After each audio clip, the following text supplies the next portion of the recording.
Hey, this is the Jack and Pat podcast, and a bunch of new info has just dropped about Rogue One, a Star Wars story. There was a Entertainment Weekly cover story.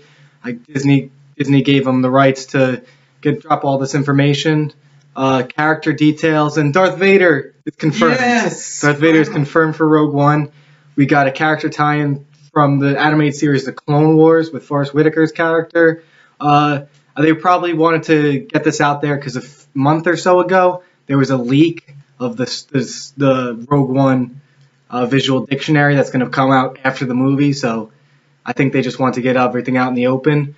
So we'll start off with some of the character information that just dropped. We'll start off with our main character, Jyn Erso, played by Felicity Jones. Jyn Erso. Yeah, the character description on Entertainment Weekly is a streetwise delinquent who has been on her own since 15. She has fighting skills and a knowledge of the galactic underworld that the Rebel Alliance desperately needs. She's got a checkered past, says Lucasfilm and Rogue One producer Kathleen Kennedy. She has been detained by the rebellion and is being given an opportunity to be useful. And by being useful, it may commute her sentence. She's a real survivor. She becomes a kind of Joan of Arc in the story. Any thoughts on that character description? It's pretty much kind of what we thought. When you mean shorten her sentence, did the Empire arrest her, or did the Rebel? No, the Rebel Alliance arrested her. Because remember in the trailer, they're saying she's like aggravated assault. I'm a belle. Yeah.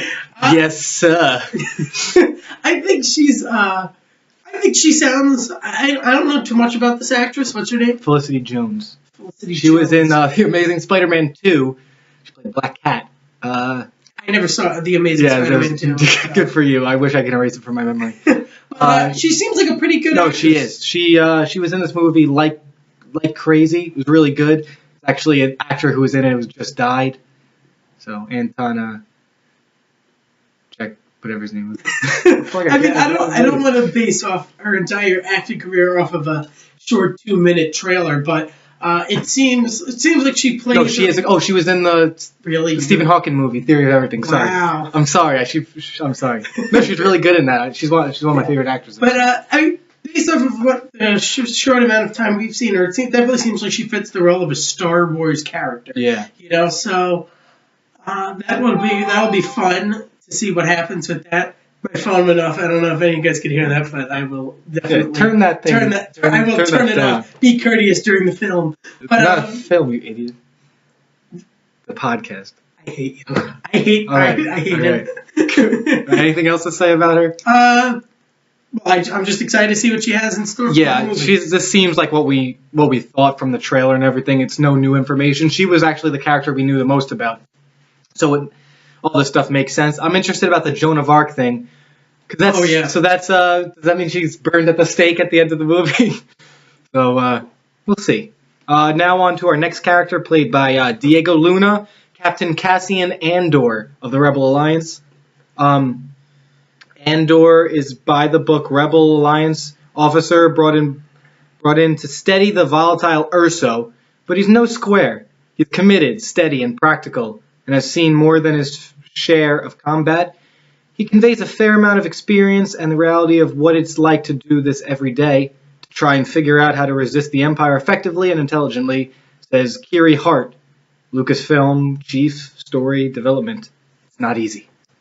What do you think about Captain Cassian Andor? Is he for the Rebels? Yeah, he's the Rebel Alliance. He's the one in the trailer. He's standing kind of like off to the side. Oh, he kind of looks like what's his name? The guy that big Darklighter. People were thinking it was him. I got it. Yeah, but I know exactly who you're talking about now. Again, he kind of based off of what I've seen, he kind of feels like he feels all of a Han Solo-ish type person. Well, I feel like Jyn Erso is almost like a Han Solo, but no, he has a very Star Wars name, Captain Cassian Andor. It's super Star Wars. So he sounds like he's their main guy, kind of like he's in there. He's probably, because they're gonna go on to try and get the Death Star plans. He's probably gonna be paired. He's gonna be paired with Jyn Erso, probably to keep her going straight, so she doesn't fuck over the Rebel Alliance. So yeah. So anything else on Captain Cassian Andor? Is that a picture of him right there? That is This is. Yeah. Kind of Diego Luna. Yeah. He'll be good. I think he'll be pretty good. All right, now on to our next character, played by Donnie Yen. I don't know if I'll pronounce this. Chirrut Emi. Please pronounce it a few more times. Chirrut. His name is Chirrut. I don't know his last name. Emwe. Chirrut Emwe. It says, pronounced Chirrut. He's no Jedi, but he's devoted to their ways and has used his spirituality to overcome his blindness and become a formidable warrior. He's blind? Yes. Chirrut falls into the category of being a warrior monk, says Kennedy. He very much still believes in everything the Jedi were about. He maintains that belief even though the Jedi are no longer there to protect the galaxy. As director Gareth Edwards puts it, this idea that magical beings are going to come and save us is going away, and it's up to normal, everyday people to take a stand and stop evil from dominating the world. What do you think of Chirrut Emwe? I think we should have a separate video of you just trying to pronounce his name. It seems like you're not your normal character from Star Wars, you know? Yeah. Like I was saying about Jyn Erso and Cassie and Andor. Yeah, they kind of seem, I mean, they'll definitely seem good, strong actors, but it's not, they're your normal Star Wars characters. Yeah. A blind guy, I've never seen that. This is the guy in the trailer who has the stick and he's hitting the stormtroopers. He kind of fills the role of, based off of what I'm hearing right now from that description, it kind of sounds like a human version of Yoda. Just like a dark, just like a more wise. And, he's a wise warrior. He's no Jedi, but he knows the ways of the Force. That is true. Like Maz Kanata style, knows things. But I think he's not, like, again, he's not your normal Star Wars character, so I'd like to see how they develop him over the course of the movie. He's just going to kick ass, I think. He's there to kick ass. So, blindly kick ass. Yeah, but he can see. The Force allows him to see. Not see, technically. Probably like a sonar kind of thing. No, it's like Luke with that helmet. That helmet in the first one? Yeah. Now for the next character, Baze Malbus, played by Zhang Wen. He is heavily armored. Baze prefers the blaster to hokey religions and ancient weapons. Sounds like Han Solo. But he is devoted to protecting his friends Chirrut at all costs. He understands Chirrut's spiritual centeredness, but he doesn't necessarily support it, Kennedy says. Baze goes along with this Force business because it's what his friend deeply believes. She adds, think of them as a little Think of them like a little. Think of them as a little like the galactic version of Don Quixote and Sancho Panza from Don Quixote.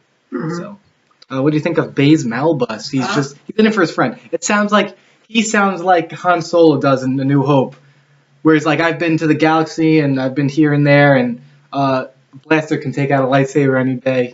He doesn't believe in this religion, the Force.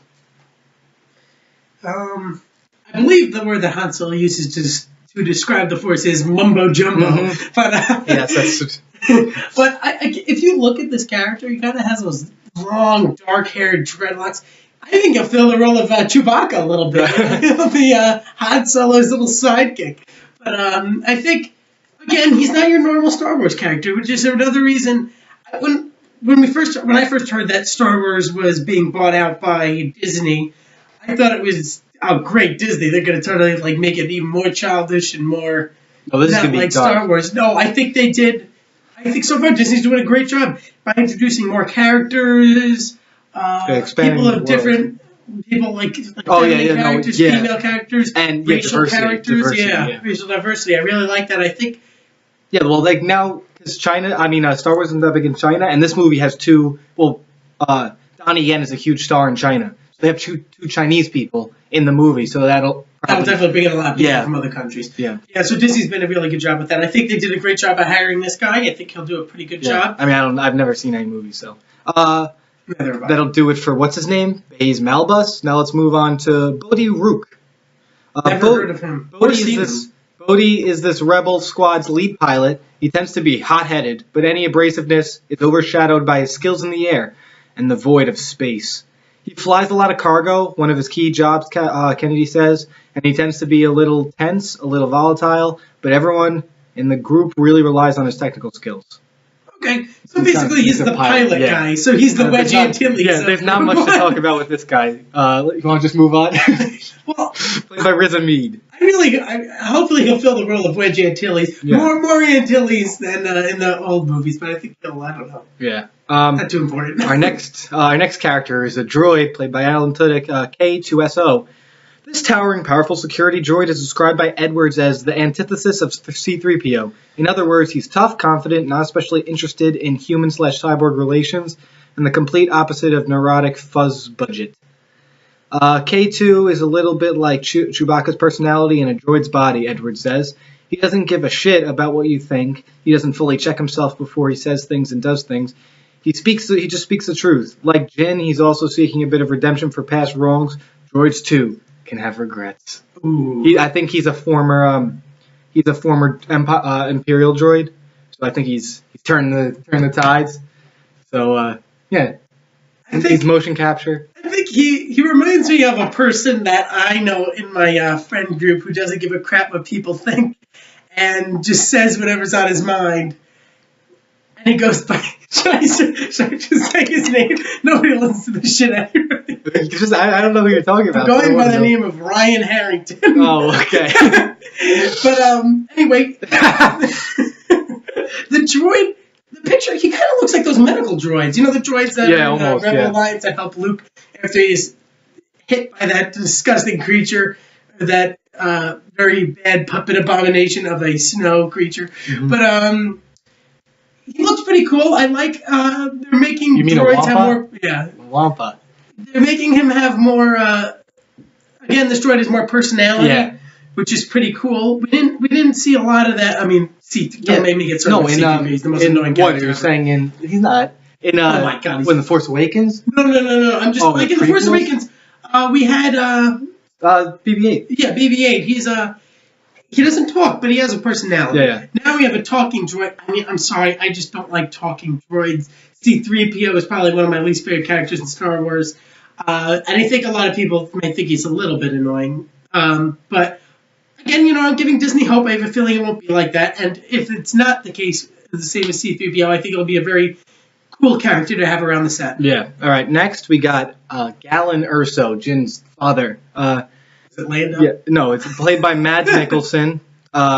Jin's estranged father is like the galactic version of nuclear pioneer J. Robert Oppenheimer, with doomsday knowledge that is sought by both the Empire and the Rebellion. He's one of those people that has insight into, specific aspects of just how the universe works, says Hart. Where has Galen been if just Jin has been on her own for years? Circumstances of how the family got to the state that it's in is something that we probably don't want to share right now, Hart says. Lucasfilm isn't revealing his image yet, so this file... whatever, it's just I'm an idiot. What? No, it's it's saying that because the picture they show is just Mads Mikkelsen normally. They're not releasing his picture. They're not releasing the picture from the movie. So what do you think of Galen Erso, Jin's father? Again, I can't really make too much of it. I think he built the plans for the Death Star. They've been talking about it, that there was a report that came out a while ago that said he's horrified that he designed this Death Star and he wants to do right by his daughter and blah. So, again, you can't really go much into it because they haven't released much about him, but we'll see what happens. All right, so that's Galen Erso, Jin's father. Now, off to the Empire.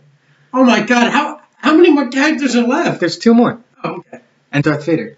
Well, we already know about director Orson Krennic, played by Ben Mendelsohn. On the opposite side, this villain is ambitious Imperial Aparachek, who intends to use a squad of Death Troopers to pulverize the rebel uprising and ascend into the Emperor's graces, while hopefully avoiding the wrath of his enforcer, Darth Vader. The bad guy is a lot more terrifying when he's really smart and really effective, says Noel. There's a lot of palace intrigue going on in the Empire, with people conspiring to move up the ranks and sabotaging each other. There's not a lot of loyalty there. You wouldn't expect a lot of loyalty within the Empire, now would you? Not even like Darth Vader. This guy, I think he wants to. Right above him is Darth Vader, like Darth Vader's giving him orders, but he wants to suck up to the Emperor. So he basically fills the role of. He basically fills the role of Grand Moff. He's the yeah, kind of. But he's like the. But I think Grand Moff is during this time. Like they might have a. I hope they have like a hologram of Grand Moff Tarkin, but he's like the director of military stuff within the Empire. And what did Grand Moff Tarkin? He was just the supervisor he was of the Death Star, yeah. But yeah, that would be pretty cool to see what he has planned for us. Obviously, he's going to be a ruthless guy, just like all of the other. He's dressed in all white, which is interesting for the Empire.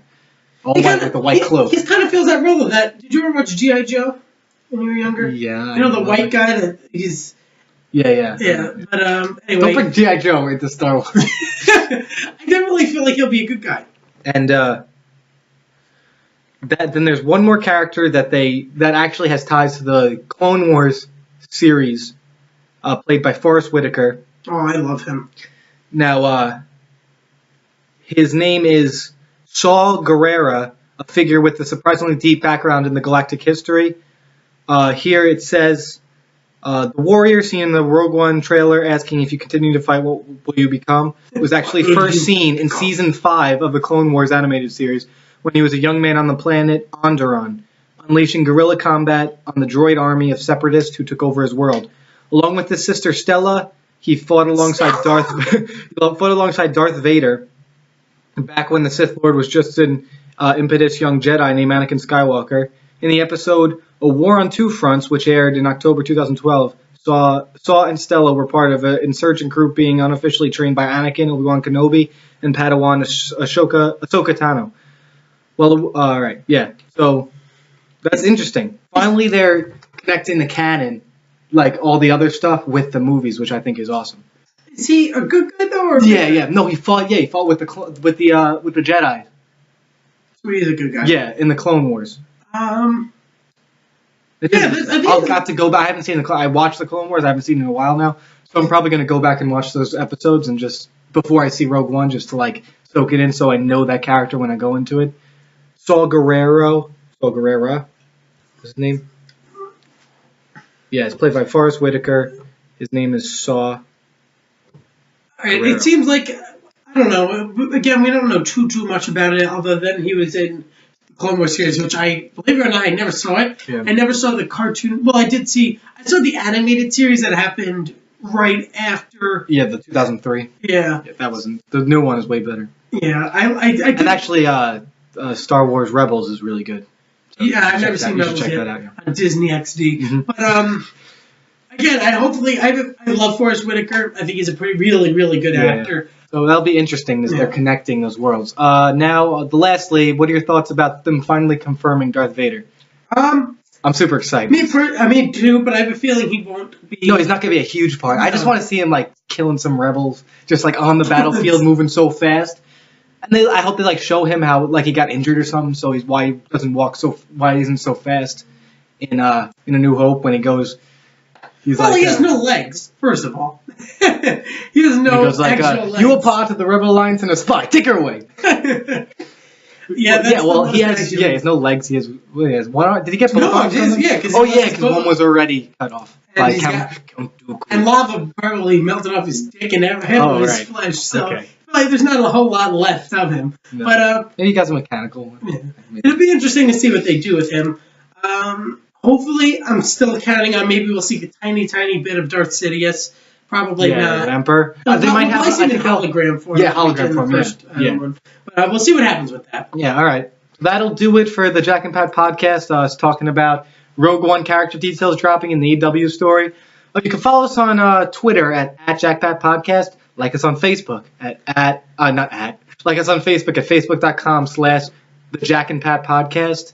And that'll do it. I'm Patrick. That's Jack is standing. That's Jack, and you can whatever. I know. And stay tuned for all your Rogue One eats. You're probably I'm gonna guess your 8th source of Rogue One information. Maybe less. I don't know. So we'll probably be talking more Rogue One as it comes closer to the movie. I think it's coming out December 16th. So stay tuned and keep it real. See you later, everybody. Until next time. I could see the city light. Wind was blowing, time stood stood still. Eagle flew out of the night. He was something to observe. Came in close, I heard a voice, standing, stretching every nerve. I had to listen, had no choice. I did not believe the... Hey, thanks for listening to the podcast. You can like us on Facebook right here. You can follow us on Twitter right here. And you can subscribe to our YouTube channel right down here. Thanks for listening.